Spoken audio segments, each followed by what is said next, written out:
Aujourd'hui, je vais parler des 4 niveaux que j'ai décelés de la femme dans la diaspora. Les niveaux selon la réussite. Et ce pas des niveaux que les gens atteignent de façon consciente. Je dis malheureusement parce qu'en fait, la réussite, elle se fait par palier et les personnes qui réussissent vraiment sont des personnes qui ont un plan, sont des personnes qui ont une stratégie. C'est vrai que quand on arrive, on n'a pas de plan. Tout ce qu'on a, c'est sa joie, on a ses rêves et on se dit quand on arrive dans la diaspora, on va réussir. Et aujourd'hui, je viens nous inviter à être plus intentionnels par rapport à nos réussites, à être plus conscientes à ce que nous faisons au jour le jour, afin d'avoir plus de structure en fait, être plus discipliné, avoir son échelle de graduation par rapport à la réussite, avoir des objectifs, avoir d'abord une vision, avoir un plan. C'est très très important, mes belles.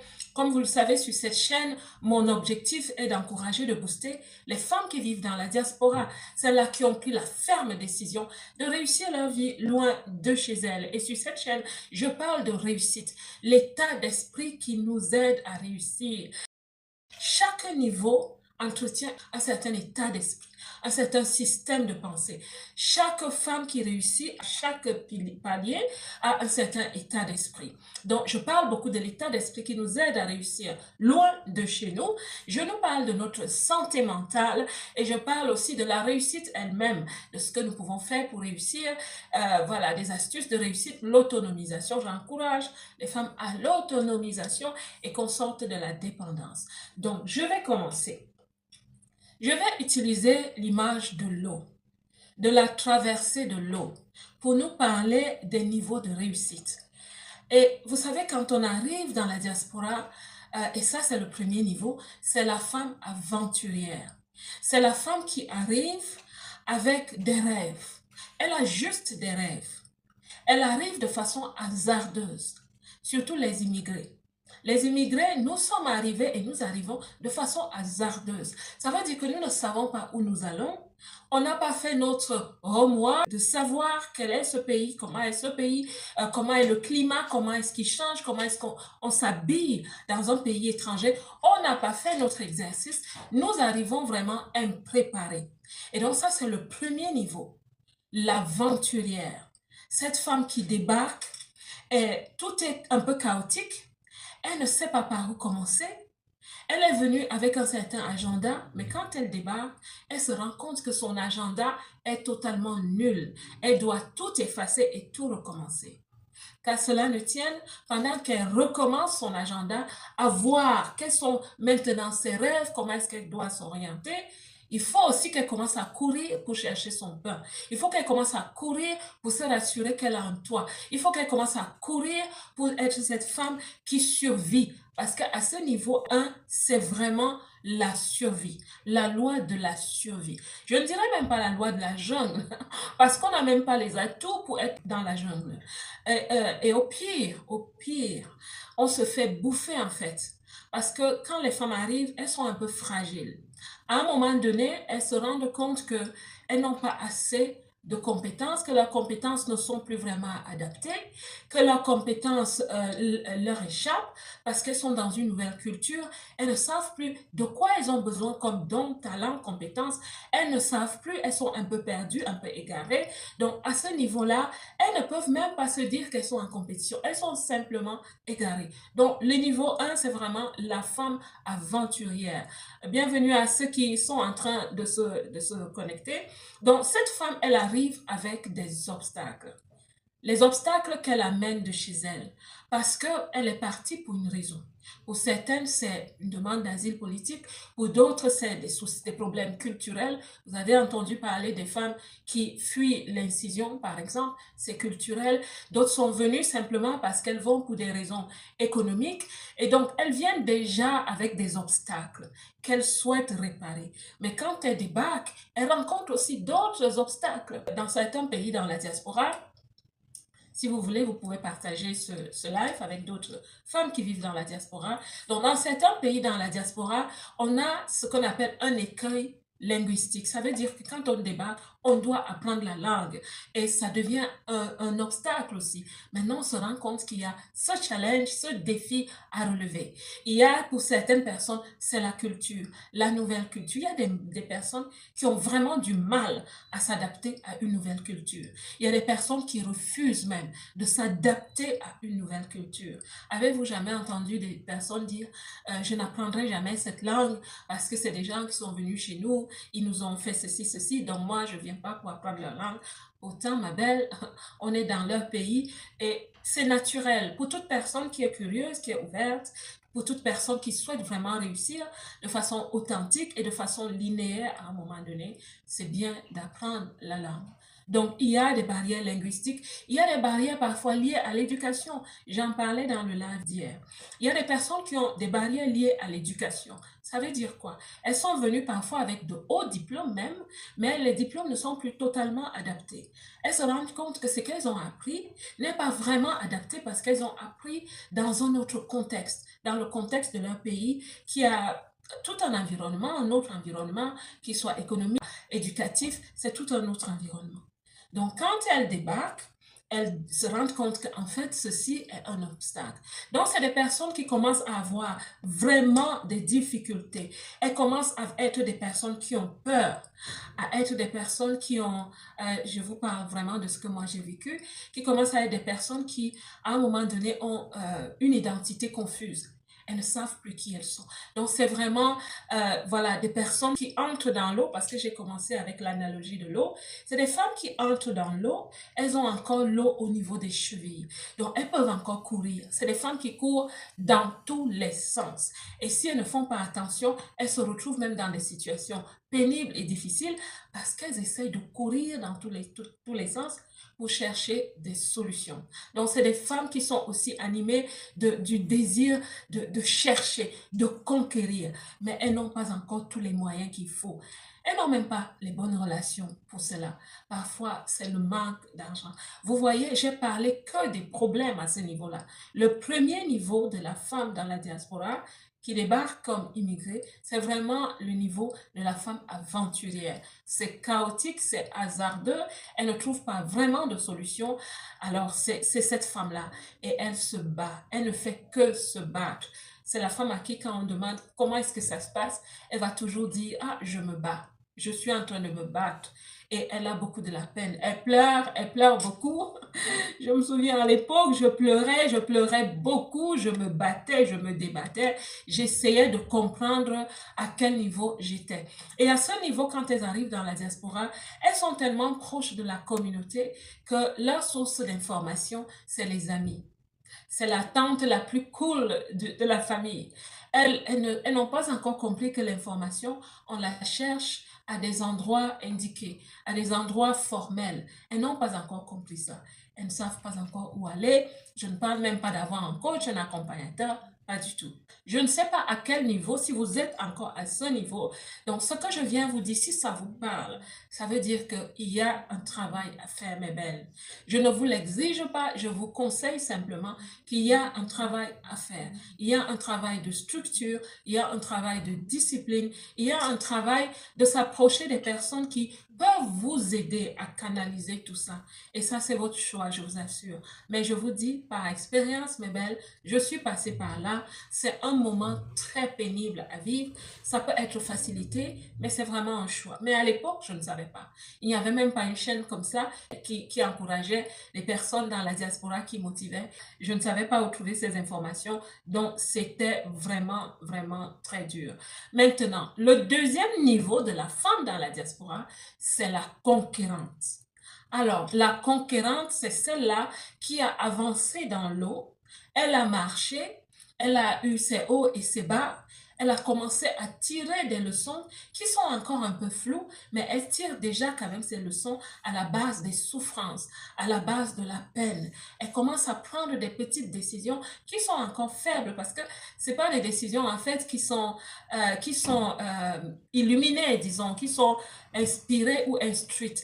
Elle prend des décisions à la base de OK, moi je vais faire des choses comme ça, je ne veux plus être avec telle personne, je ne veux plus être dans telle communauté, je n'aime pas les gens de ma communauté. Vous voyez, les femmes qui parlent comme ça, C'est des femmes qui ont encore du mal à comprendre ce qu'on appelle les relations interpersonnelles, qui ont encore vraiment du mal à s'adapter parce qu'une femme qui réussit sait s'adapter. Elle comprend ce qu'on appelle l'intelligence émotionnelle. Elle s'adapte à tout le monde, qu'elle soit dans un château ou qu'elle soit quelque part dans une hutte, elle sait s'adapter, elle a ce comportement. Alors cette femme, je l'ai aussi été, la femme conquérante, c'est-à-dire la femme qui a avancé dans l'eau et l'eau est au niveau de ses genoux.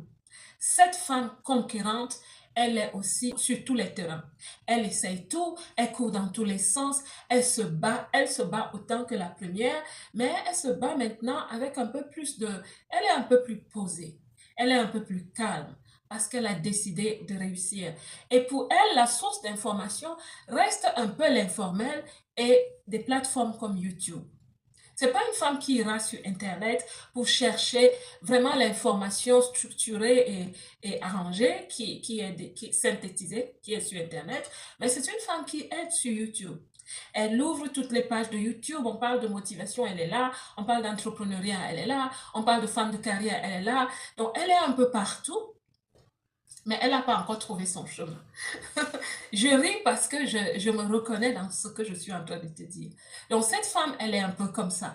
Elle se bat un peu dans tous les sens et voilà, elle essaye de réussir.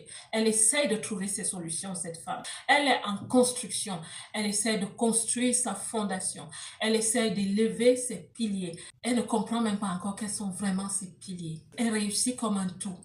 Du moment où elle a un toit, un appartement, du moment où elle peut sortir, courir, aller chercher un boulot, quel que soit le boulot, donc elle n'est pas encore dans ce que je peux appeler le level up. Et ça, je ne suis pas en train de juger. Je suis simplement en train de vous parler des dimensions de la femme dans la diaspora. Et quand on prend conscience de dans quelle dimension on se trouve, c'est très facile de se lever et dire, ah, je me reconnais et voici ce que je dois faire.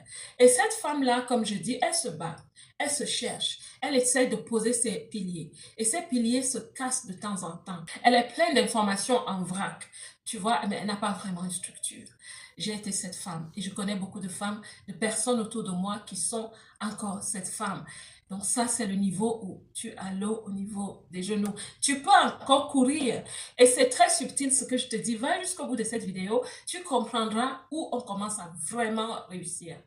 Et maintenant, quand elle part de cet endroit-là, elle commence aussi à prendre ses décisions, à se dire, j'ai peut-être besoin de structure, j'ai peut-être besoin d'avancer, de me construire d'une certaine façon. Et c'est là qu'elle commence à comprendre ce qu'on appelle le leadership. Elle a compris qu'elle est le conducteur au volant de sa voiture, de sa vie. Elle est co-créatrice avec Dieu. Elle a sa part à faire sur la terre. Elle va commencer à chercher la structure. Elle va commencer à s'approcher et à comprendre ce qu'est le leadership. C'est la femme qui commence à se positionner.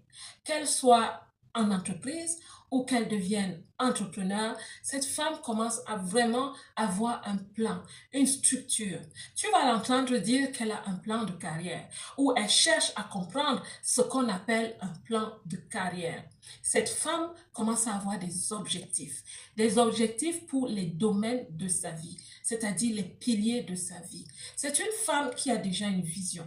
Elle va poser une fondation. Elle va commencer à travailler sur son être, à se demander qui suis-je, quelles sont mes compétences, ma personnalité, c'est quoi mon caractère et est-ce que je peux améliorer mon caractère, est-ce que je peux travailler sur moi. C'est une femme qui commence à vraiment à chercher des informations précises, des informations organisées. Cette femme va commencer à lire des livres. Oui, vous savez, quand on arrive, on est tellement occupé à avoir son pain sur la table qu'on ne se rend pas compte que pour augmenter ce pain ou alors pour avoir du beurre sur son pain, il faut qu'on fasse quelque chose de spécifique. Donc, on ne le sait pas encore, mais à ce niveau-là, on commence à le savoir. On commence à se dire, qu'est-ce que je peux faire pour augmenter mon niveau de vie? Cette femme commence à se choisir un style de vie. Oui, parce qu'il y a ce qu'on appelle le style de vie. Beaucoup de femmes ne comprennent pas la réussite dans la vie en général. Mais dans la diaspora, plusieurs personnes ne comprennent pas les canevas de la réussite. Vous savez, l'un des canevas de la réussite, de choisir un style de vie. Qu'on soit seul ou qu'on soit en famille, de se dire par exemple, je souhaite avoir un style de vie qui est basique, qui est simple. Même dans sa façon de faire des choses, dans les choix de son mobilier à la maison, dans le choix de ses relations, dans le choix de ses occupations, de ses activités. Je souhaite être une femme simple. Nous souhaitons être une famille simple. Nos enfants, on va leur enseigner la simplicité. Il y a des femmes qui vont se dire, je souhaite être une femme sophistiquée. Voilà. Les mots me fuient. Je souhaite devenir une femme sophistiquée. Et quand elles vont travailler sur elles, elles vont travailler sur une identité de femme sophistiquée. Une façon d'être, une façon parfois de marcher, une façon de s'habiller, une façon de parler. Elle va développer une certaine éloquence, l'éloquence des femmes sophistiquées. Elle va améliorer sa façon de communiquer, de prendre la parole devant les gens en public. Son maniérisme, son behaviorisme, comment est-ce qu'elle s'assoit, comment est-ce qu'elle parle aux gens. Elle va développer cela parce qu'en elle, elle sent qu'il y a la racine de la sophistication. Et parfois, c'est lié à l'origine des personnes. Dans le pays d'où je viens, par exemple, il y a des tribus où on dit généralement que ces personnes sont sophistiquées. Et quand tu les vois, elles font tout ce qu'elles peuvent pour être sophistiquées, les hommes comme les femmes de toute façon. Et donc, quand elles découvrent quelles sont ces personnes, en travaillant sur leur identité, elles vont mettre l'accent dessus. Quand vous entrez chez elles, vous verrez que leur maison est belle, luxueuse d'une certaine façon. Vous voyez, il y en a qui vont choisir le style de vie de sportive. Ça va être ces femmes qui vont vraiment s'adonner au sport. Et puis même la façon de s'habiller. Ça va être des femmes un peu BCBG, vous voyez, bon chic, bon genre. Elles ne sont pas totalement sophistiquées et elles ne sont pas totalement simples. Elles sont au milieu, elles vont porter des robes à l'esthétique sportive, même dans le choix de leur voiture, vous verrez. Donc, c'est les femmes qui vont choisir ce style de vie. Et il y en a qui sont des femmes juste classiques et bien d'autres. Et ce style de vie va t'amener à avoir des objectifs dans un certain sens. Et les femmes qui sont dans ce sens, et même toutes les femmes, tous les styles de vie, vont te pousser, quand c'est vraiment une vision pour toi, vont te pousser à développer ta capacité financière, ta liberté financière. Vous voyez? Donc, c'est important. Et donc, cette femme qui devient leader commence aussi à se dire quel est le style de vie que je souhaite avoir. Comment est-ce que je souhaite me présenter devant le monde? Quelle est l'idée, la perception que je souhaite que les gens aient de moi? Donc, ces femmes deviennent leaders, que ce soit en entreprise ou qu'elles deviennent entrepreneurs, ou c'est des femmes aussi qui soutiennent une certaine cause et elles se battent pour soutenir cette cause. Les femmes leaders. Ça, c'est le troisième niveau. Et ces femmes, j'ai oublié, elles ont avancé un peu plus dans l'eau et à ce niveau-là, elles ont l'eau au niveau des reins. Quand tu as l'eau au niveau des reins, tu ne peux plus marcher dans l'eau. Et tu vois, c'est une figure de style que je prends. J'ai lu cela dans le livre Sage, le livre Sage dont je m'inspire. Quand tu as l'eau au niveau des reins, tu ne peux plus vraiment marcher. C'est pour ça qu'il y a une différence entre la femme qui est, comme on dit, busy, la femme qui court dans tous les sens. Donc la femme de la dimension 1 et la femme de la dimension 2. La femme de la dimension 3, elle ne court pas dans tous les sens parce qu'elle a déjà commencé à asseoir. Elle a même déjà fait un bon travail pour asseoir sa fondation. Elle bâtit ses piliers de façon organisée, de façon disciplinée. Elle sait où elle va. C'est la femme leader. Donc, elle ne court plus dans tous les sens. Et dans la diaspora, je vous assure, on les rencontre. On les trouve, elles sont dans la diaspora. Donc ça, c'est le niveau 3. Maintenant, le niveau 4, c'est vraiment la femme qui est la crème de la crème. C'est la femme qui est maintenant sur son trône. C'est la femme qui a vraiment excellé dans son leadership. C'est cette femme qui ne regarde plus ni à gauche ni à droite parce qu'elle a trouvé son chemin dans la vie. Cette femme est cette femme qui devient aussi de plus en plus accomplie. C'est une femme accomplie. Elle, c'est la femme qui nage. Elle nage dans la vie. Et vous entendrez aussi parler des femmes qui sont comme l'aigle, les femmes aigles. Ça veut dire qu'elle elle est dans les hauteurs. C'est une femme qui est dans les hauteurs, la femme aigle. Elle regarde les choses comme une expression qui dit helicopter view, donc la vue hélicoptère. C'est une femme stratégique. parce qu'elle a une vision et sa vision s'accomplit déjà. Bienvenue à tous ceux qui sont nouveaux dans le live. Nous sommes en train de parler des 4 dimensions de la femme qui réussit dans la diaspora. Et je suis déjà au 4e niveau de la femme qui réussit dans la diaspora. Et il y a ces femmes qui sont de la crème, les femmes crème de la crème. Ce sont les VVIP. La femme du niveau 3, du niveau 3, je m'emmêle avec l'anglais, la femme du niveau 3, elle est une VIP, very important people. Mais la femme du niveau 4, elle est vraiment une VVIP parce qu'elle est déjà une femme d'influence, une femme d'impact, une femme qui est assise sur son trône, que ce soit le trône de sa maison, que ce soit le trône de sa vie. C'est une femme au niveau de la carrière, elle est au sommet. C'est des femmes qui sont des grands dirigeants en entreprise ou c'est des femmes qui ont leur propre entreprise et qui vraiment sillonnent un peu le monde, si je peux le dire. Le monde de l'entrepreneuriat, même si elles sont dans leur bureau, ou le monde de façon physique. Elles ont une certaine liberté territoriale parce que rien ne leur empêche d'être à Tokyo aujourd'hui et demain elles sont à Nairobi. Rien ne leur empêche. Dans la diaspora, c'est des femmes aussi qui existent. Même dans notre diaspora, ces femmes existent. Mais c'est des femmes qu'on ne rencontre pas tous les jours. Pourquoi? Parce qu'elles sont sur leur trône. Et ce n'est pas parce qu'elles se cachent, je le dis toujours, c'est parce qu'elles savent qui elles sont et c'est parce qu'elles sont sur les, je dirais pas les trottoirs de la vie, je dirais sur les boulevards de la vie où il n'y a que les aigles qui se rencontrent. Est-ce que vous le savez? Qu'il y a des boulevards de la vie où rien que les aigles se rencontrent. Et ça, c'est un niveau où chaque être humain souhaite être. Pourquoi? Pas parce qu'on cherche la grandeur juste pour chercher la grandeur, mais c'est parce que c'est notre activité qui nous amène finalement à cet endroit. C'est les grands rêves que Dieu a enfouis en nous qui vont nous amener à cet endroit.